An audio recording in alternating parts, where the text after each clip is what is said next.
महाराष्ट्र विधानसभा का शीतकालीन सत्र शुरू होने से पहले घाटकोपर होर्डिंग मामले में महाराष्ट्र सरकार ने बड़ी कार्रवाई करते हुए आईपीएस अधिकारी कैसर खालिद को निलंबित कर दिया है।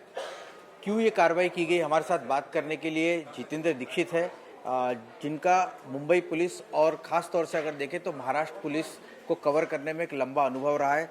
सर, ये स्वागत है आपका। ये समझना चाहेंगे कि क्यों इस तरह की कार्रवाई करनी पड़ी सरकार को, क्यों निलंबित किया गया है? रौनक, मैं इससे पहले कि ये बताऊं कि ये कार्रवाई क्यों करनी पड़ी, थोड़ा सा कैसर खालिद के बारे में भी जान लेते हैं।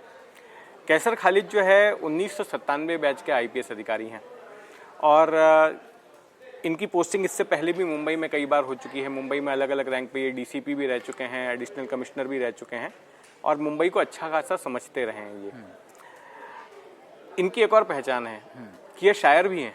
अच्छा, शेरो शायरी करते हैं, क्या मुशायरों में जाते हैं। इनका एक फेसबुक अकाउंट भी है जिसमें आप पाएंगे कि कई सारी शायरियाँ लिखकर डालते हैं, कई सारे इनके वीडियोस वगैरह भी देखने मिलेंगे।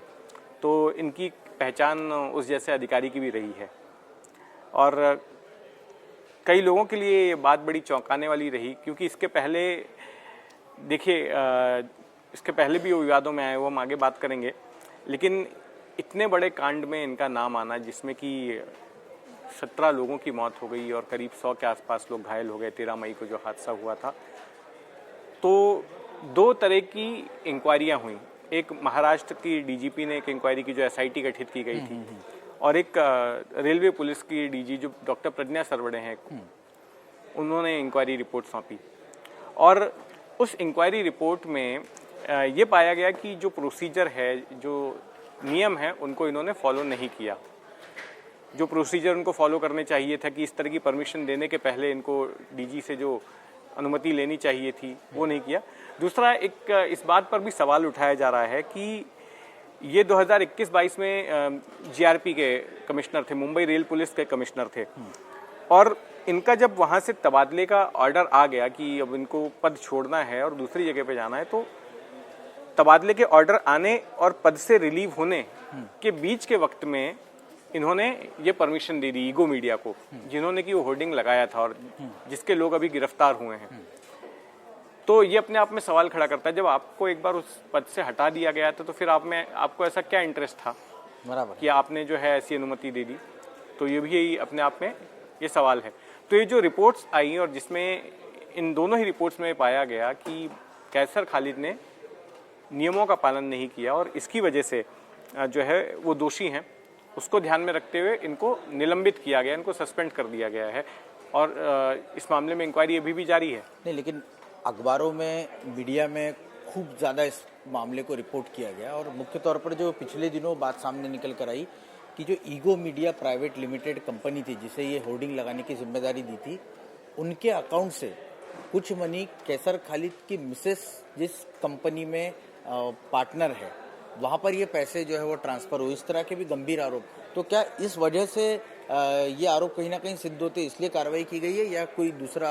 जी हाँ, मॉनेटरी ट्रांजैक्शन की बात भी सामने आई है। हालांकि उसका जिक्र जो है इस रिपोर्ट में, अभी मैंने पूरी रिपोर्ट पढ़ी नहीं है, लेकिन ये खबर भी हमने मीडिया रिपोर्ट्स में देखी कि मॉनेटरी ट्रांजैक्शंस जो है इनकी पत्नी के अकाउंट से जो हुए हैं उसकी ओर भी इशारा हो रहा है। और कुल मिलाकर आरोप लगा है भ्रष्टाचार का, कि भ्रष्टाचार के चलते कैसर खालिद ने इस तरह की अनुमति दी और जो भी सुरक्षा नियमों को ध्यान में रखना चाहिए था वो नहीं रखा और जो प्रोसीजर फॉलो करना चाहिए था, सबसे बड़ी बात, उसका उन्होंने पालन नहीं किया और इसकी वजह से ये हादसा हुआ है। कैसर खालिद के बारे में, चूंकि आप तो उनको कई बार कवर भी कर चुके हैं और मुंबई में उन्होंने बहुत अलग अलग जगहों पर काम किया है, कैसर खालिद की अगर बात की जाए तो इसके पहले भी वो कई बार उनका नाम विवादों में रहा है, तो क्या वो उनसे जुड़े हुए विवाद रहे?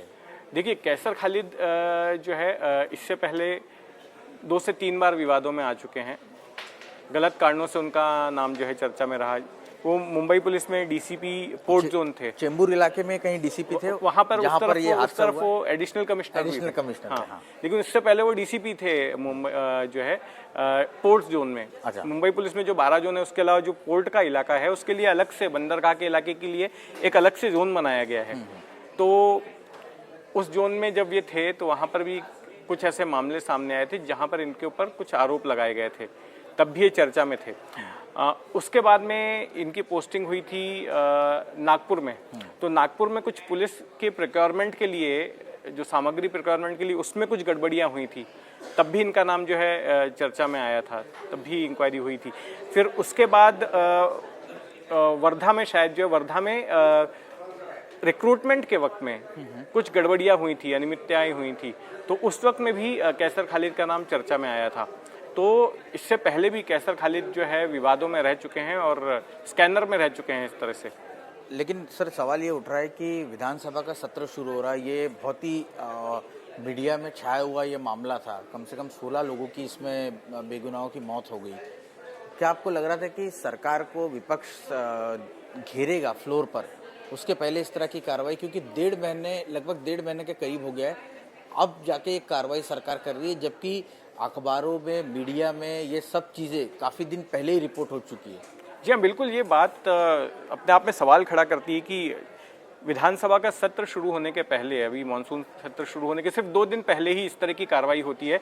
तो कहीं ना कहीं सरकार इस मामले में बैकफुट पर है, डिफेंसिव मोड पे है, और इसलिए ये कार्रवाई की गई है ताकि अगर विपक्ष इस मामले को लेकर सरकार को घेरने की कोशिश करता है तो सरकार ये दिखा सकती है कि देखिए, हमने तो इस आईपीएस अधिकारी के खिलाफ कार्रवाई की है और हमने उसको सस्पेंड कर दिया है।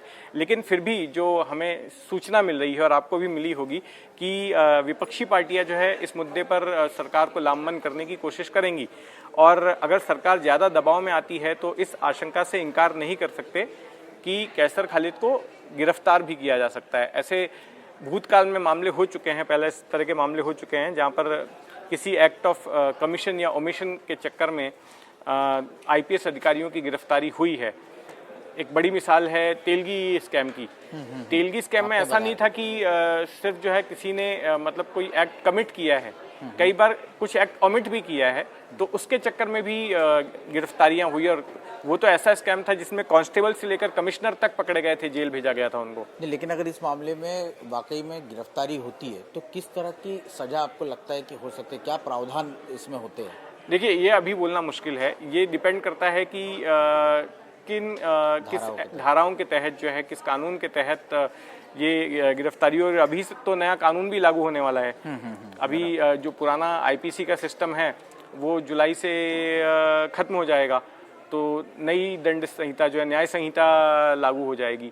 तो अगर उस दौरान कुछ धाराएं लगाई जाती हैं उसकी, तो फिर ये उस पर निर्भर करेगा।